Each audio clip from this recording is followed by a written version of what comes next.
President Trump has arrived in Vietnam on his 11-day Asia trip. He's in Vietnam for the Asia-Pacific Economic Cooperation Summit, and today he spoke to the group. This is just over half an hour.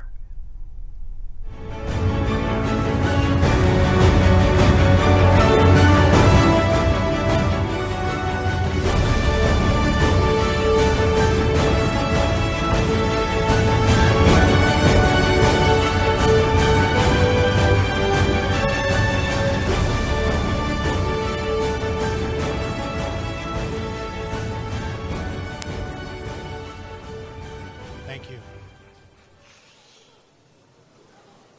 What an honor it is to be here in Vietnam, in the very heart of the Indo-Pacific, to address the people and business leaders of this region. This has already been a remarkable week for the United States in this wonderful part of the world. Starting from Hawaii,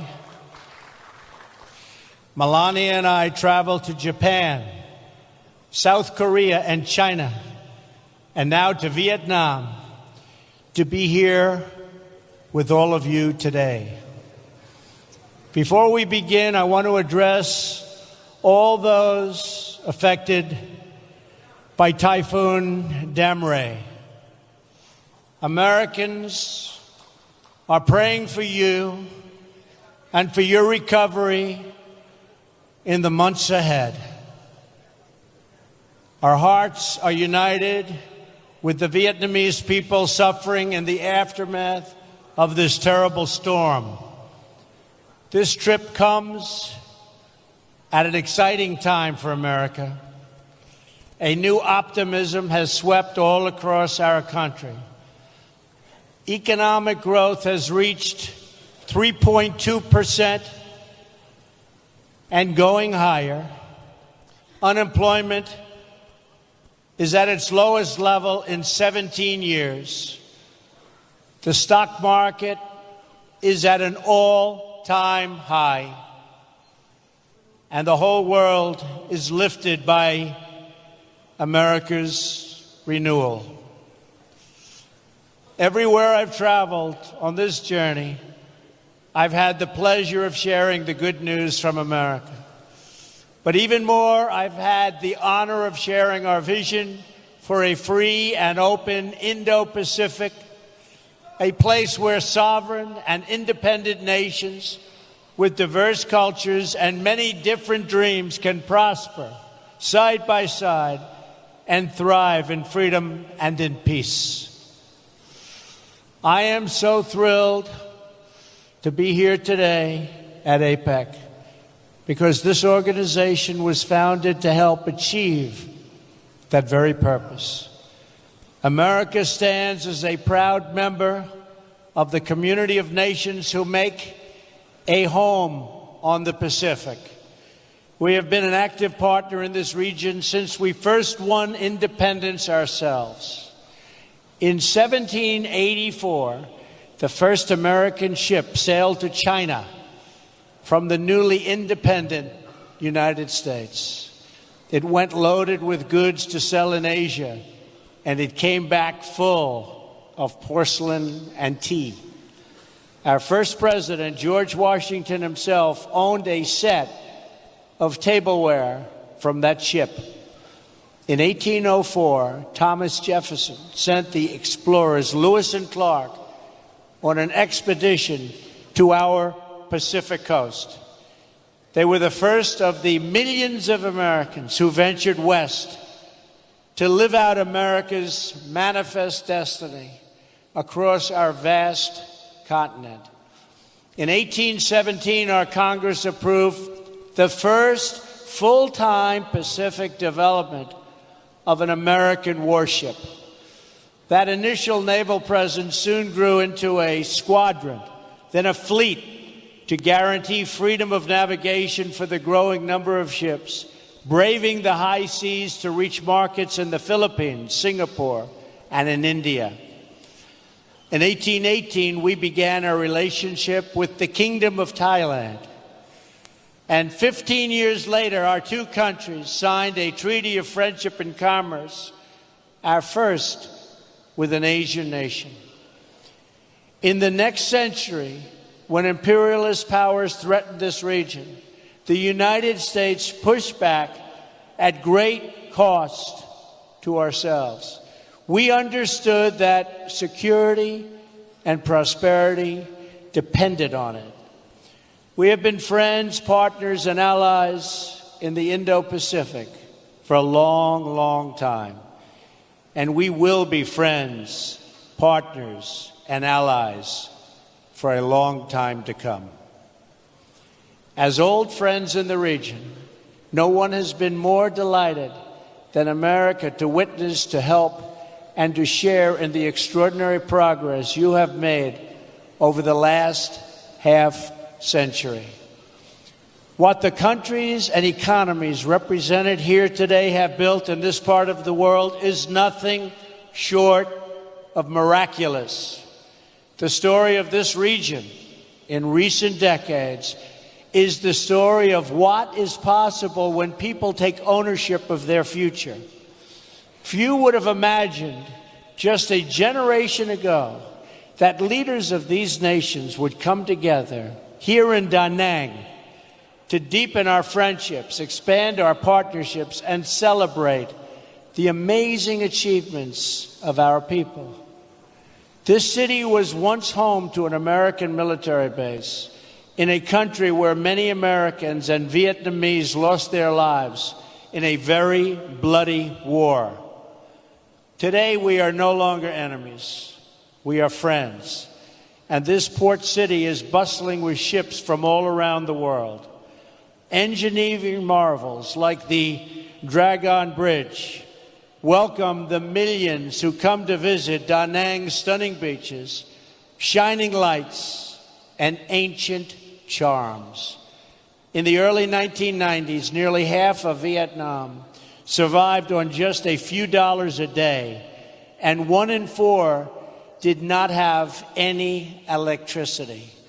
Today, an opening Vietnamese economy is one of the fastest growing economies on earth.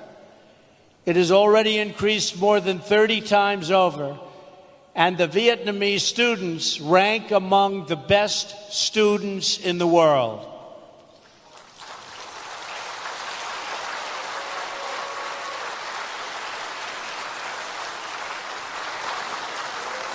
And that is very impressive. This is the same story of incredible transformation that we have seen across the region. Indonesians for decades have been building domestic and democratic institutions to govern their vast chain of more than 13,000 islands. Since the 1990s, Indonesia's people have lifted themselves from poverty to become one of the fastest growing nations of the G20. Today, it is the third largest democracy on earth. The Philippines has emerged as a proud nation of strong and devout families. For 11 consecutive years, the World Economic Forum has ranked the Philippines first among Asian countries in closing the gender gap and embracing women leaders in business and in politics.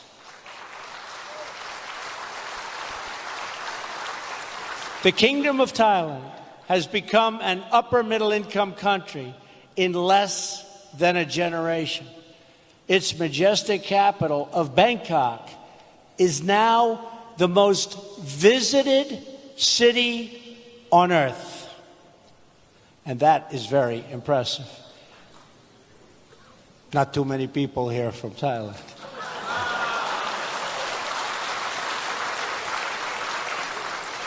Malaysia has rapidly developed through recent decades, and it is now ranked as one of the best places in the world to do business.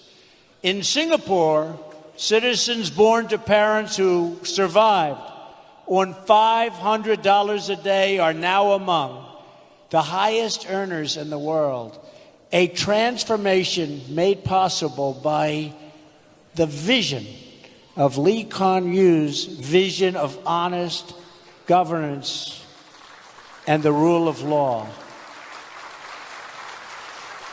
And his great son is now doing an amazing job.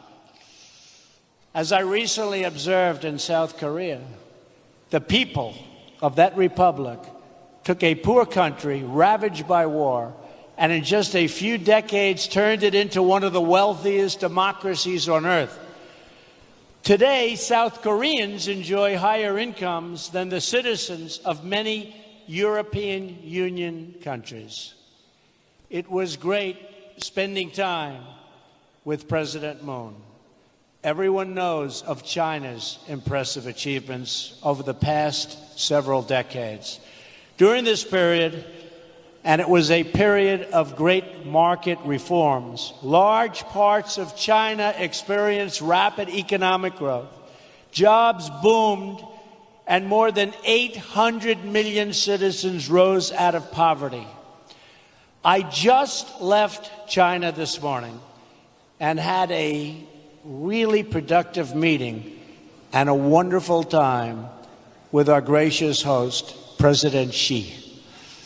And as I saw on my first stop of this trip, in Japan, we see a dynamic democracy in a land of industrial, technological, and cultural wonders.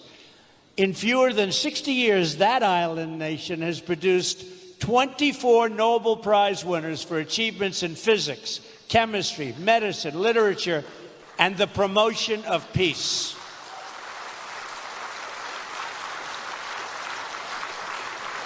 President Abe and I agree on so much. In the broader region, countries outside of APEC are also making great strides in this new chapter for the Indo-Pacific. India is celebrating the 70th anniversary of its independence. It is a sovereign democracy, as well as, think of this, over 1 billion people. It's the largest democracy in the world. Since India opened its economy, it has achieved astounding growth and a new world of opportunity for its expanding middle class. And Prime Minister Modi has been working to bring that vast country and all of its people together as one. And he is working at it very, very successfully indeed. As we can see in more and more places throughout this region, citizens of sovereign and independent nations have taken greater control of their destinies and unlocked the potential of their people. They pursued vision of justice and accountability, promoted private property and the rule of law, and embraced systems that value hard work and individual enterprise. They built businesses. They built cities. They built entire countries from the ground up. Many of you in this room have taken part in these great uplifting national projects of building. They have been your projects from inception to completion, from dreams to reality. With your help, this entire region has emerged, and it is still emerging, as a beautiful constellation of nations, each its own bright star, satellites to none, and each one a people, a culture, a way of life, and a home. Those of you who have lived through these transformations understand better than anyone the value of what you have achieved. You also understand that your home is your legacy, and you must always protect it. In the process of your economic development, you've sought commerce and trade with other nations and forged partnerships based on mutual respect and directed toward mutual gain. Today, I am here to offer renewed partnership with America to work together to strengthen the bonds of friendship and commerce between all of the nations of the Indo-Pacific, and together to promote our prosperity and security. At the core of this partnership, we seek robust trade relationships rooted in the principles of fairness and reciprocity. When the United States enters into a trading relationship with other countries or other peoples, we will, from now on, expect that our partners will faithfully follow the rules just like we do. We expect that markets will be open to an equal degree on both sides, and that private industry, not government planners, will direct investment. Unfortunately, for too long and in too many places, the opposite has happened. For many years, the United States systematically opened our economy with few conditions. We lowered or ended tariffs, reduced trade barriers, and allowed foreign goods to flow freely into our country. But while we lowered market barriers, other countries didn't open their markets to us.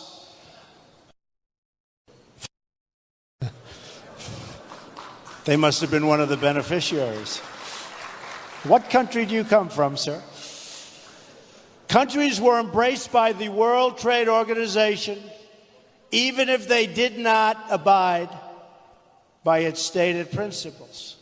Simply put, we have not been treated fairly by the World Trade Organization.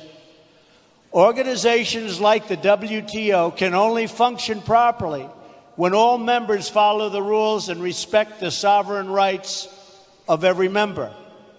We cannot achieve open markets if we do not ensure fair market access. In the end, unfair trade undermines us all. The United States promoted private enterprise, innovation, and industry. Other countries use government-run industrial planning and state-owned enterprises. We adhere to WTO principles on protecting intellectual property and ensuring fair and equal market access. They engaged in product dumping, subsidized goods, currency manipulation, and predatory industrial policies. They ignored the rules to gain advantage over those who followed the rules, causing enormous distortions in commerce and threatening the foundations of international trade itself. Such practices, along with our collective failure to respond to them, hurt many people in our country and also in other countries.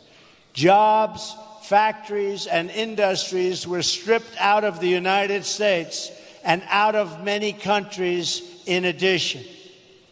And many opportunities for mutually beneficial investments were lost because people could not trust the system. We can no longer tolerate these chronic trade abuses, and we will not tolerate them. Despite years of broken promises, we were told that someday soon everyone would behave fairly and responsibly. People in America and throughout the Indo-Pacific region have waited for that day to come, but it never has, and that is why I'm here today, to speak frankly about our challenges and work toward a brighter future for all of us. I recently had an excellent trip to China, where I spoke openly and directly with President Xi about China's unfair trade practices and the enormous trade deficits they have produced with the United States. I expressed our strong desire to work with China to achieve a trading relationship that is conducted on a truly fair and equal basis. The current trade imbalance is not acceptable. I do not blame China or any other country, of which there are many, for taking advantage of the United States on trade. If their representatives are able to get away with it, they are just doing their jobs. I wish previous administrations in my country saw what was happening and did something about it. They did not, but I will. From this day forward, we will compete on a fair and equal basis. We are not going to let the United States be taken advantage of anymore. I am always going to put America first, the same way that I expect all of you in this room to put your countries first.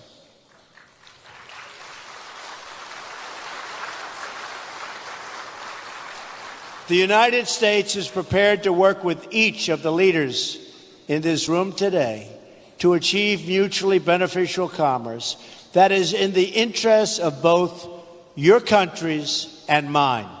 That is the message I am here to deliver.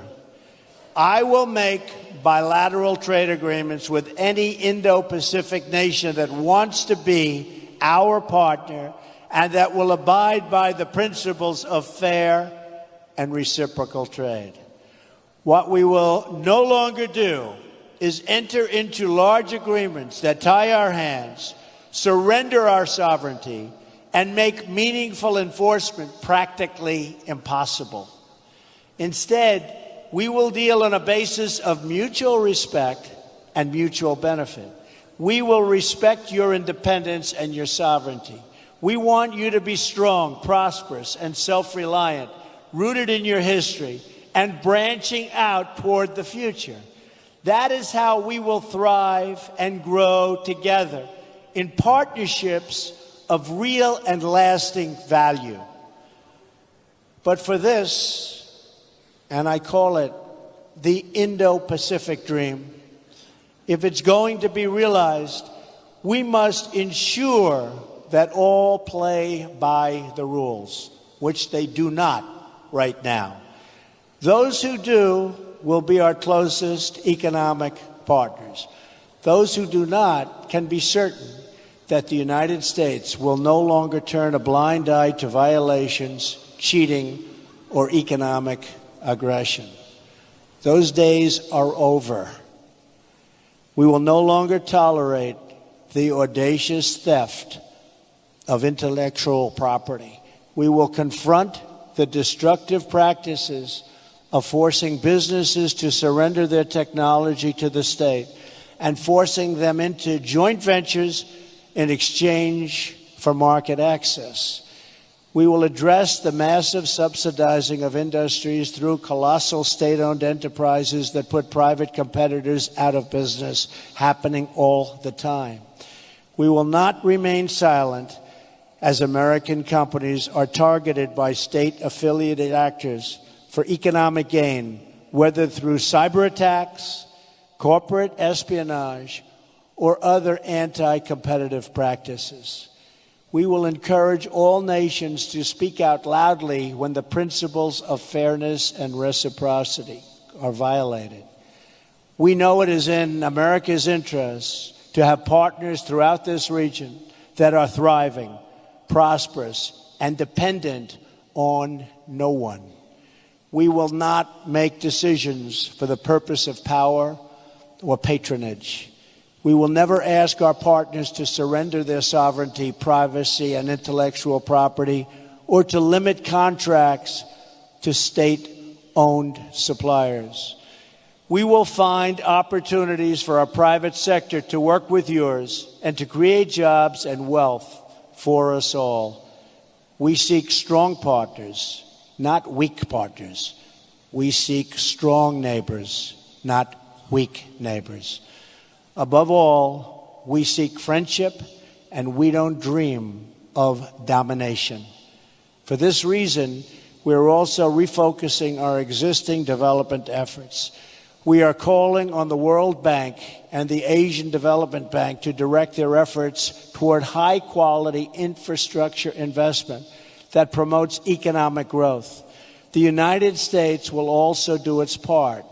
We are also committed to reforming our development finance institutions so that they better incentivize private sector investment in your economies and provide strong alternatives to state-directed initiatives that come with many strings attached. The United States has been reminded time and time again in recent years that economic security is not merely related to national security. Economic security is national security. It is vital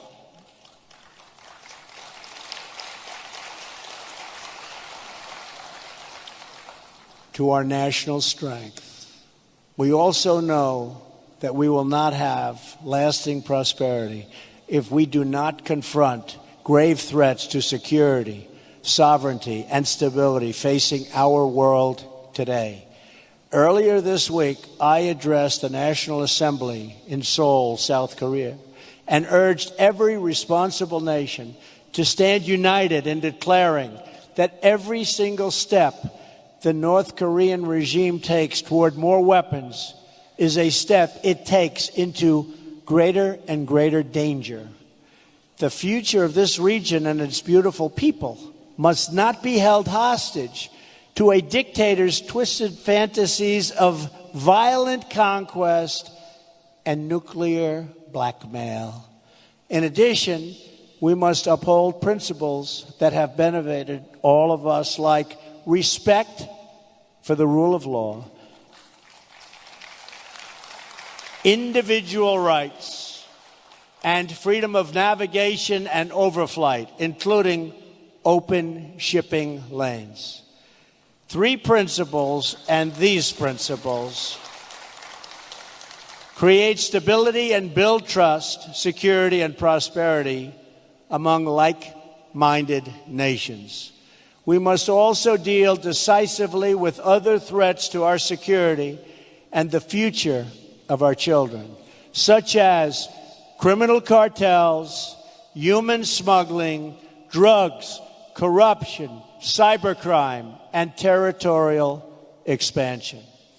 As I have said many times before, all civilized people must come together to drive out terrorists and extremists from our societies, stripping them of funding, territory, and ideological support. We must stop radical Islamic terrorism. So let us work together for a peaceful, prosperous, and free Indo-Pacific. I am confident that together, every problem we have spoken about today can be solved and every challenge we face can be overcome. If we succeed in this effort, if we seize the opportunities before us and ground our partnerships firmly in the interests of our own people, then together we will achieve everything we dream for our nations and for our children. We will be blessed with a world of strong, sovereign, and independent nations, thriving in peace and commerce with others. They will be places where we can build our homes and where families, businesses, and people can flourish and grow. If we do this, we will look at the globe half a century from now, and we will marvel at the beautiful constellation of nations, each different, each unique, and each shining brightly and proudly throughout this region of the world.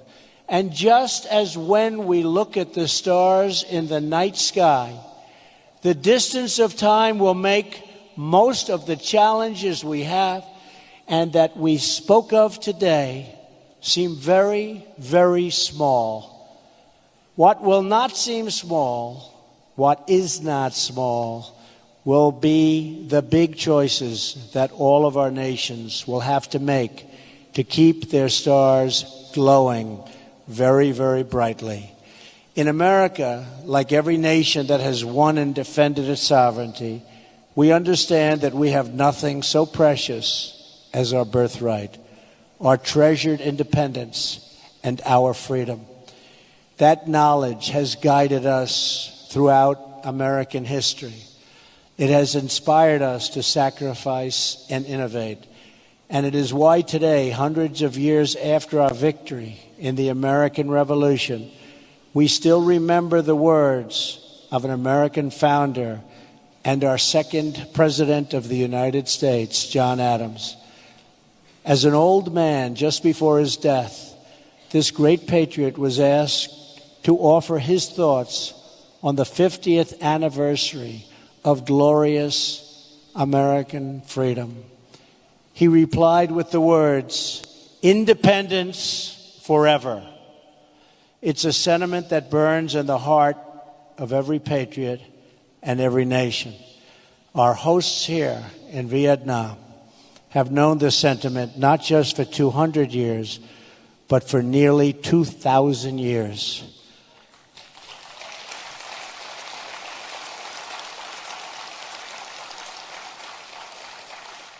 It was around 40 AD when two Vietnamese sisters, the Trung sisters, first awakened the spirit of the people of this land. It was then that, for the first time, the people of Vietnam stood for your independence and your pride. Today, the patriots and heroes of our histories hold the answers to the great questions of our future and our time. They remind us of who we are and what we are called to do. Together, we have it in our power to lift our people and our world to new heights, heights that have never been attained. So let us choose a future of patriotism, prosperity, and pride. Let us choose wealth and freedom over poverty and servitude. Let us choose a free and open Indo-Pacific. Finally, let us never forget, the world has many places, many dreams, and many roads. But in all of the world, there is no place like home. And so, for family, for country, for freedom, for history, and for the glory of God, protect your home, defend your home, and love your home today and for all time. Thank you. God bless you. God bless the Pacific region. And God bless the United States of America. Thank you very much. Thank you.